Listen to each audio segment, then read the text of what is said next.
Hello दोस्तों, नमस्कार। आप सभी का स्वागत है मेरे चैनल पे। मैं हूँ शुभी। आज के इस वीडियो में हम लोग पढ़ने वाले हैं class 9th chapter 1 of geography.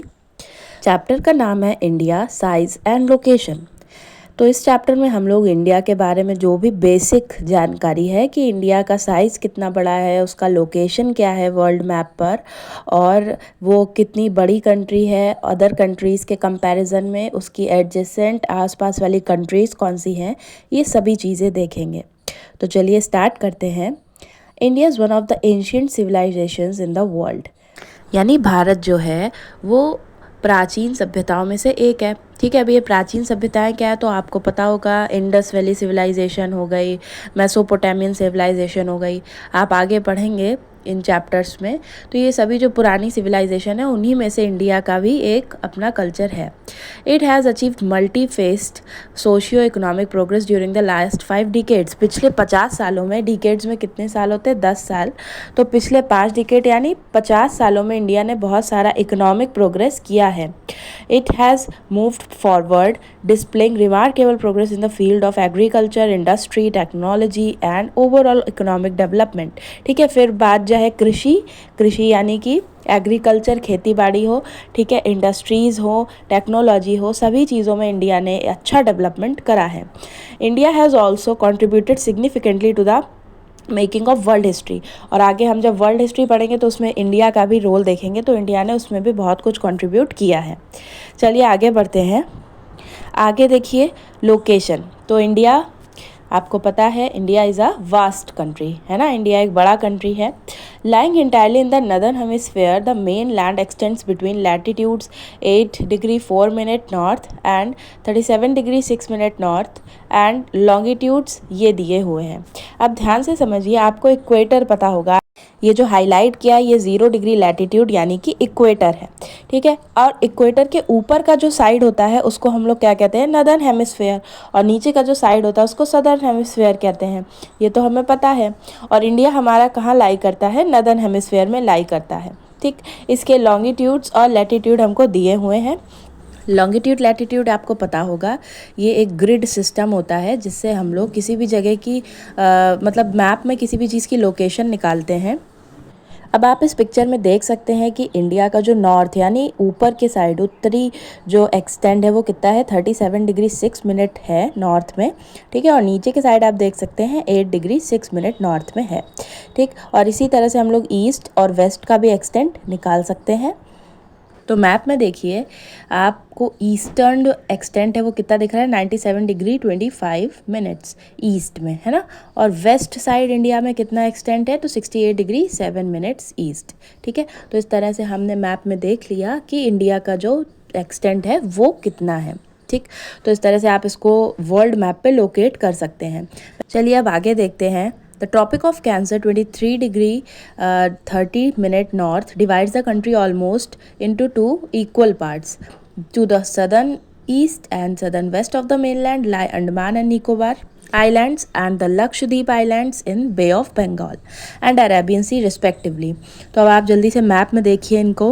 ये जो हाईलाइटेड लाइन आप देख रहे हैं ये 23 डिग्री 30 मिनट ईस्ट लैटिट्यूड है और ये ट्रॉपिक ऑफ कैंसर कहलाती है और ये इंडिया को ऑलमोस्ट 2 हाफ पार्ट्स में देखिए डिवाइड करती है।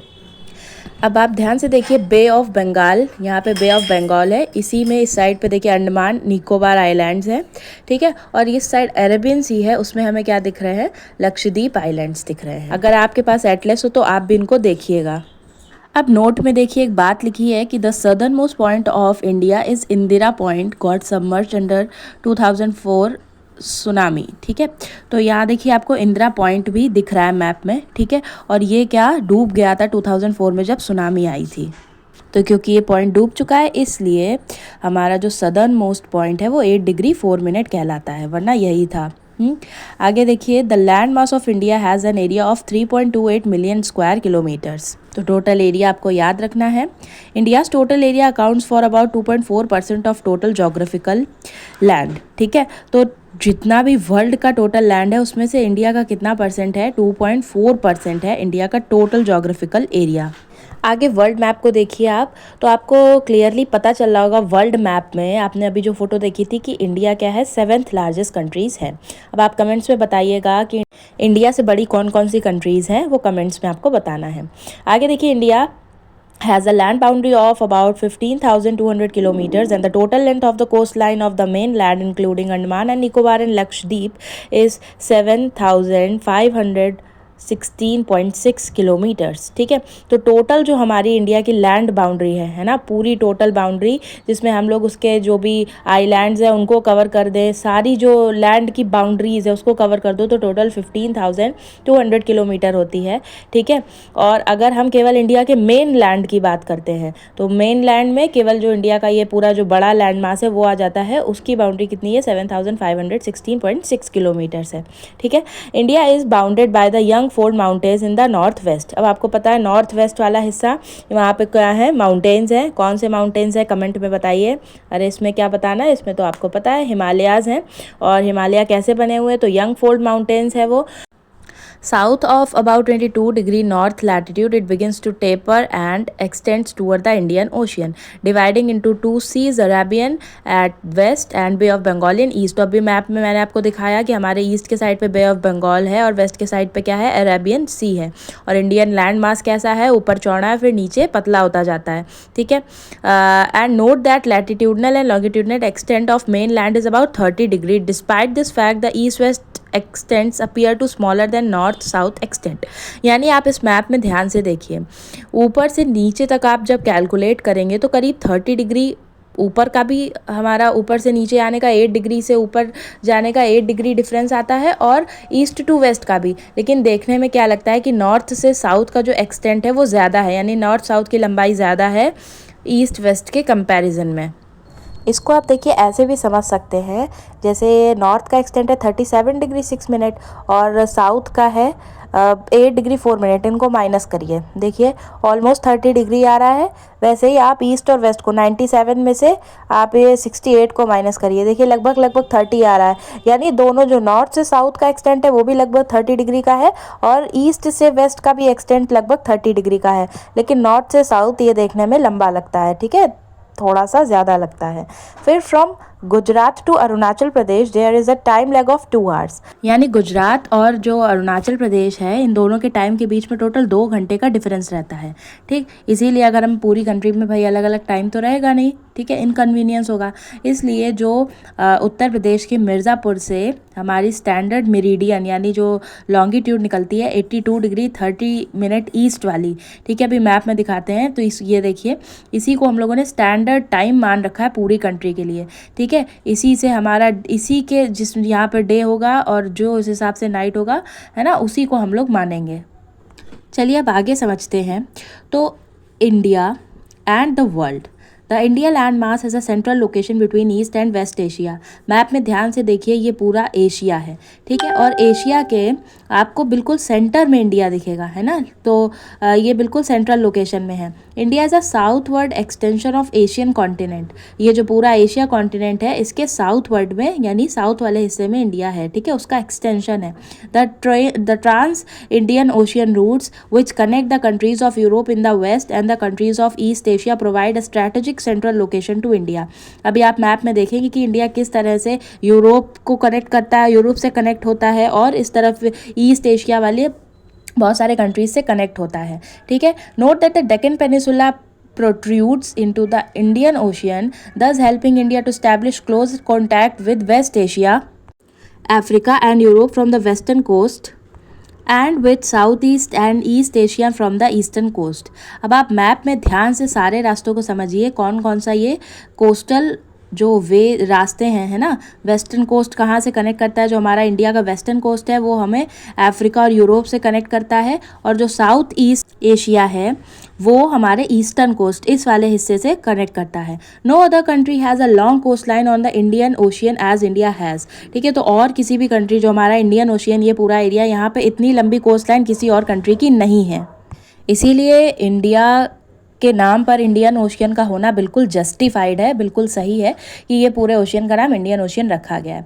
अब आप ध्यान से सारी कंट्री को देखिए, यहाँ पे एरिया वाइज रखा गया है। सबसे बड़ी कंट्री कौन सी है? रशिया, जिसका सबसे ज़्यादा एरिया है। सेकंड नंबर पे कनाडा, थर्ड पे यूएसए, फिर चाइना, फिर ब्राज़ील, ऑस्ट्रेलिया और देन इंडिया। मैंने भी बताया था 7th नंबर पर है इंडिया एरिया वाइज, ठीक है। ये United Nations demographic year book 2015 का डेटा है, ठीक। ये नेक्स्ट आप ध्यान से देखिए, अगले पेज पे एनसीईआरटी के आपको मैप दिया हुआ है और यहाँ पे देखिए ध्यान से, नॉर्थ में 37 डिग्री 6 मिनट का एक्सटेंड है ना। आपको ग्रिड सिस्टम बताया हुआ है, आपको पता होगा, आपने छोटी क्लासेस में भी ग्रिड सिस्टम पढ़ा होगा, जहाँ पे लैटिट्यूड और लॉन्गिट्यूड की मदद से हम लोग लोकेशन निकालते हैं, ठीक है। इंडिया का ध्यान से देखिए, नॉर्थ से साउथ का एक्सटेंड दिया है और ईस्ट से वेस्ट 2933 किलोमीटर लंबाई है, ठीक है। ये आपको ध्यान रखना है, एमसीक्यूज में भी आता है।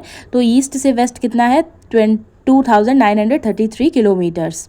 और नॉर्थ टू साउथ एक्सटेंड देखिए 3214 किलोमीटर। तो मैंने अभी आपको बताया ना, नॉर्थ से साउथ थोड़ा सा लंबा लगता है देखने में, वो इसी वजह से जो डिस्टेंस है उसका डिफरेंस 30 डिग्री का है ऑलमोस्ट, लेकिन इसमें 3214 किलोमीटर्स की डिस्टेंस है, ठीक। और ये देखिए यहाँ पे स्टैंडर्ड मेरिडियन गई है, जो मैंने भी आपको बताया ना, यूपी के मिर्ज़ापुर से निकलती है। एक बार फिर से मैं आपको इमेज में मैप में दिखा देती हूँ। ये देखिए ध्यान से, स्टैंडर्ड मेरिडियन इसी को बोलते हैं, ठीक है। और इसी के अकॉर्डिंग हमारा जो इंडिया में टाइम है वो डिसाइड होता है। तो आपको ये सारी चीज़ें याद रखनी है।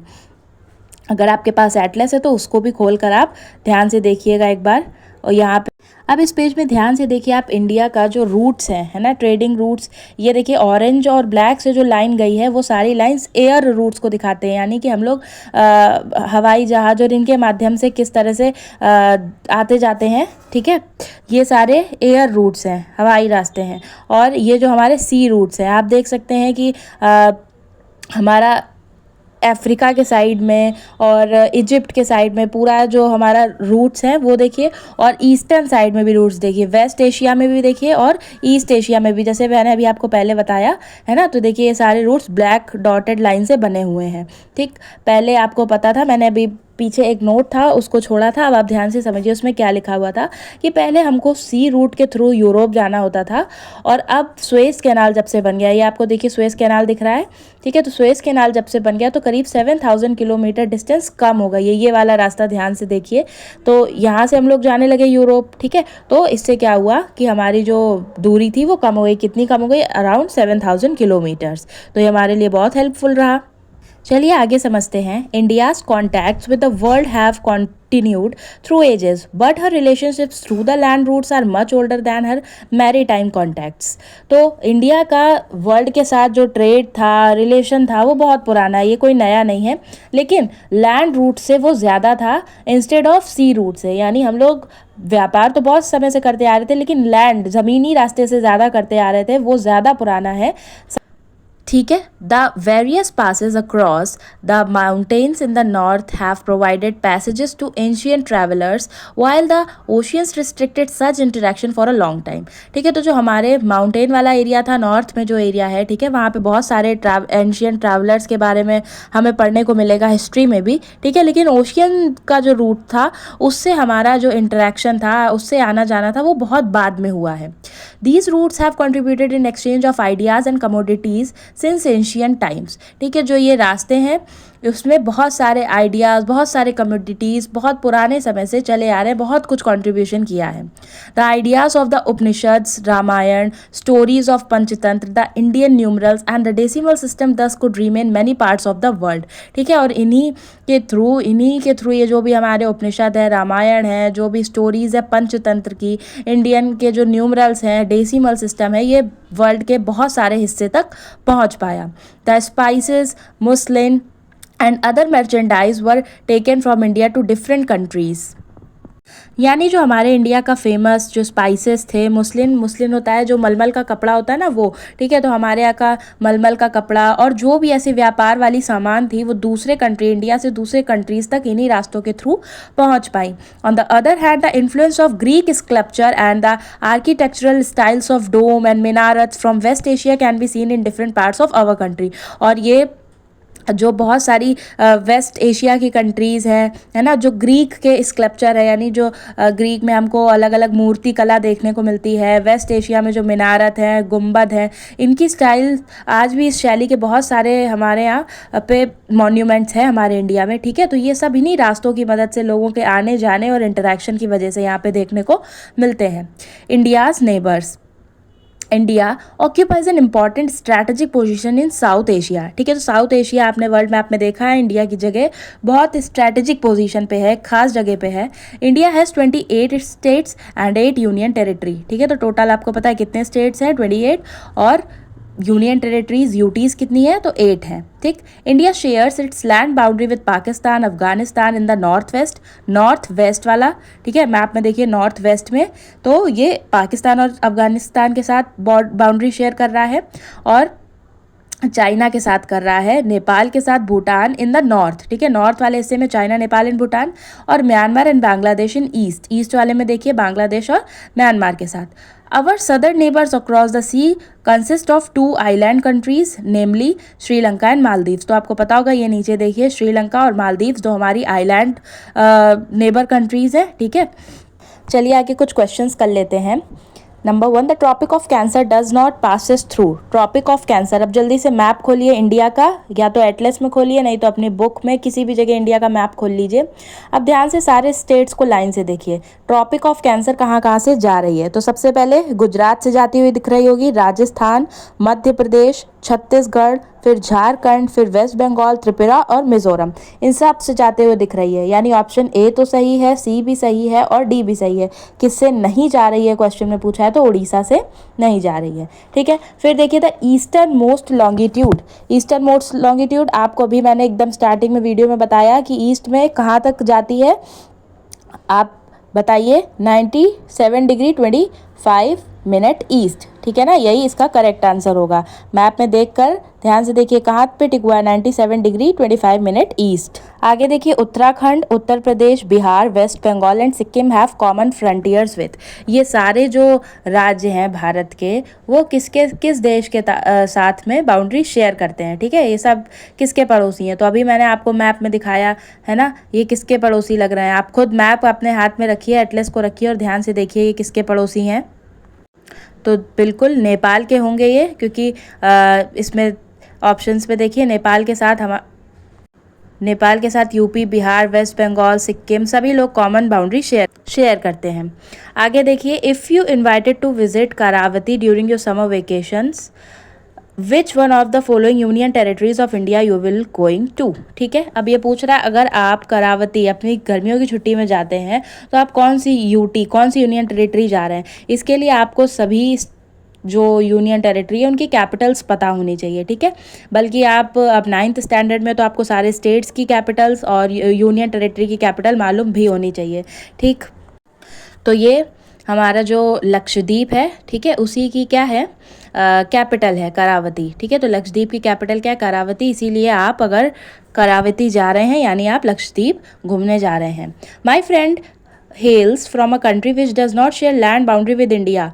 इंडिया के साथ कौन सी इनमें से कंट्री जो है बाउंड्री शेयर नहीं करती है, तो आपको पता है भूटान करता है, बांग्लादेश, नेपाल, तजाकिस्तान नहीं करता है, ठीक है। तो इसका आंसर क्या होगा, तजाकिस्तान, ठीक। Name the group of islands lying in the Arabian Sea. Arabian Sea में कौन से आइलैंड्स थे, तो लक्षद्वीप आइलैंड थे इंडिया के, आपको बताया था मैंने, यहाँ पे आंसर करिए। फिर name the countries larger than India, तो आपको वो भी बताया था, रशिया, यूएसए, कनाडा, मतलब रशिया, फिर कनाडा, यूएसए, ब्राज़ील, चाइना, ये सारे कंट्रीज़ थे ना। तो यहाँ पे नाम लिखिए लाइन से। Which island group of India lies to its south east में कौन सा आइलैंड ग्रुप है, तो बताइए। तो बिल्कुल मैंने आपको बताया था कि साउथ ईस्ट यानी बे ऑफ बंगाल वाला हिस्सा, वहाँ पे कौन से हमारे आइलैंड्स हैं, अंडमान एंड निकोबार हैं, ठीक। और लास्ट है which island countries are our southern neighbours, ठीक है। सदर्न नेबर्स कौन सी आइलैंड कंट्रीज है, तो मैंने आपको 2 कंट्रीज मैप में अभी पीछे दिखाई हैं, एक श्रीलंका और दूसरा मालदीव्स, ठीक है। तो यहीं पर हमारा ये पूरा चैप्टर खत्म होता है। वीडियो अच्छी लगी हो तो प्लीज़ लाइक, शेयर और सब्सक्राइब करिएगा। मिलते हैं नेक्स्ट वीडियो में, बाय बाय।